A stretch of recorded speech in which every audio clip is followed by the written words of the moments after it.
What's up? I hope everybody is happy, healthy, hydrated, and well. So it's your girl, Peace, Breathe, and Be, and I'm just going to be doing another video for you guys. Today's topic is about codependent love in relationships. So with this topic, I just want everybody to be clear.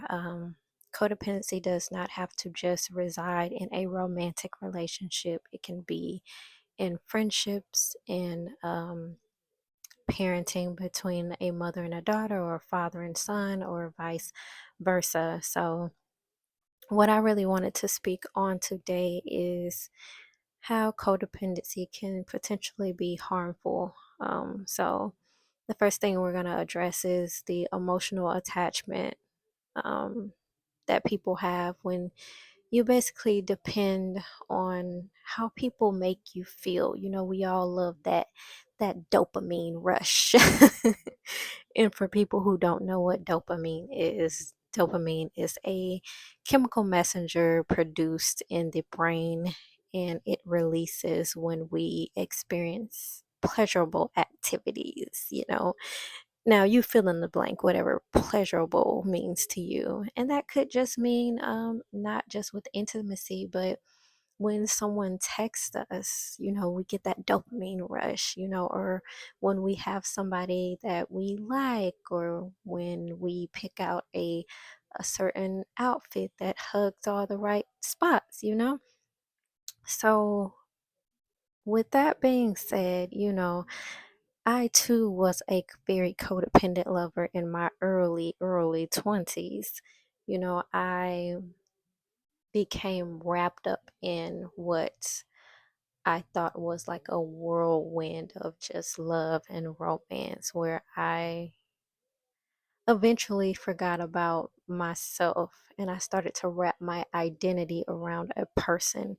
Now, I know a lot of people may have done that, but it's not really a healthy thing when you don't have balance. Now, it's okay to be around someone and experience and share your life with them, but once you start to lose yourself, it could be very damning.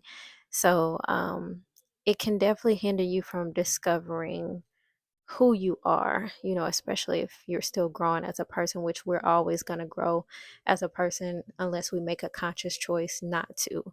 So, I just wanted to go over some signs that, you may or may not, but usually when you are in a codependent relationship, of what it looks like. And one of those things that I experienced was a lack of boundaries. I did not have strong boundaries. And I am still working on my boundaries to this day. They are a lot stronger, but I did not have like any boundaries. I just kind of, went with the flow and let a lot of stuff go, and, tried to be the easy understanding person. You can be understanding, but that doesn't mean that you just have to let everything slide, because potentially you could become a doormat.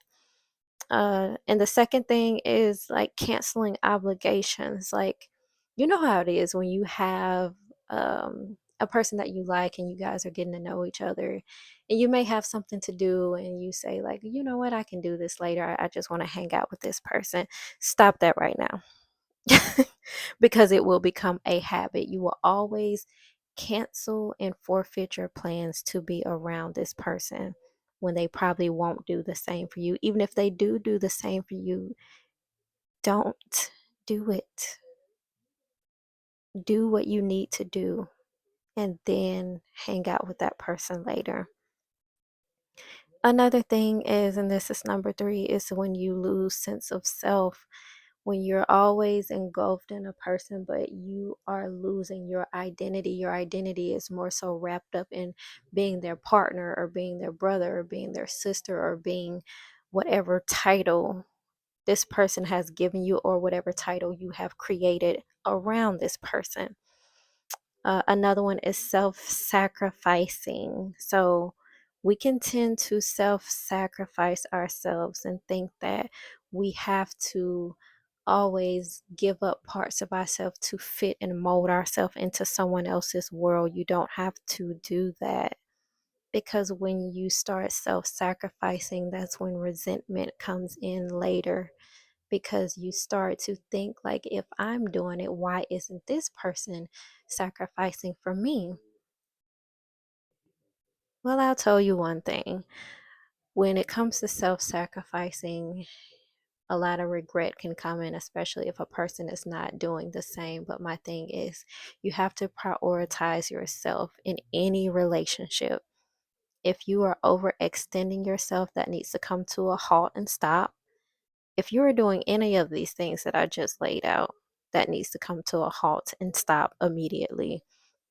And just a disclaimer, I am not a doctor or a therapist. I am just a girl who is just here giving my experiences and what I have learned through my experiences, and hoping that it can help the next person.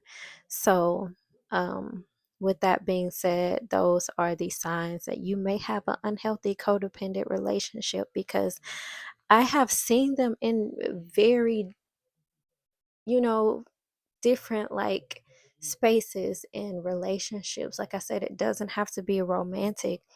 I have seen it with mothers and their sons, for example, especially the mothers who are divorced or either their husbands have passed on. They have kind of subconsciously made their son their emotional husband, or they have leaned on their husband, on their, I'm sorry, on their son for emotional support, or just, you know, financial support sometimes.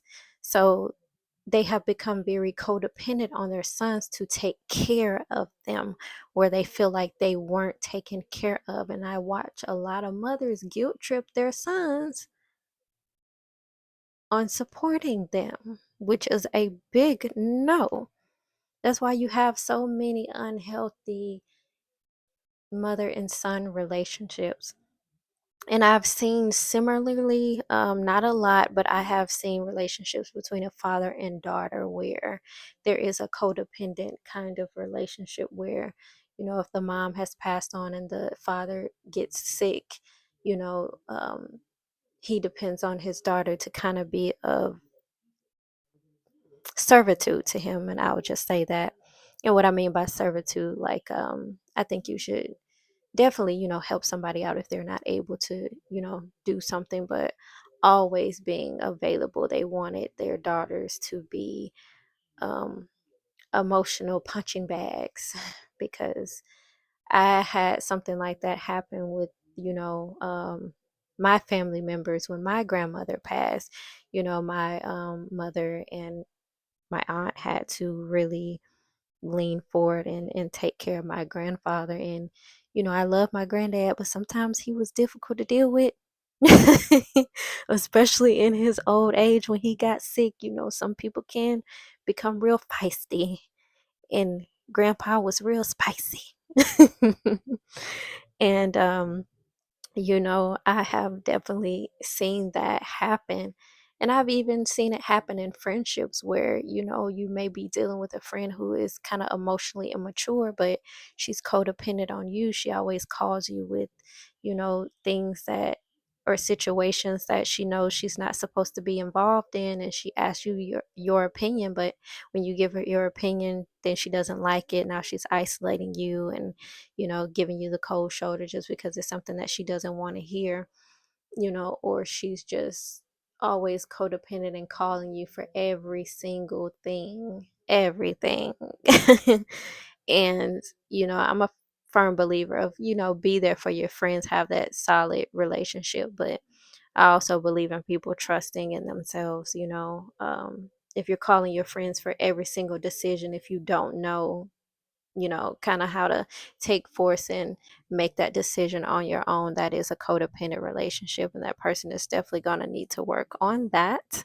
So, these are my top like things on what really makes an unhealthy codependent relationship.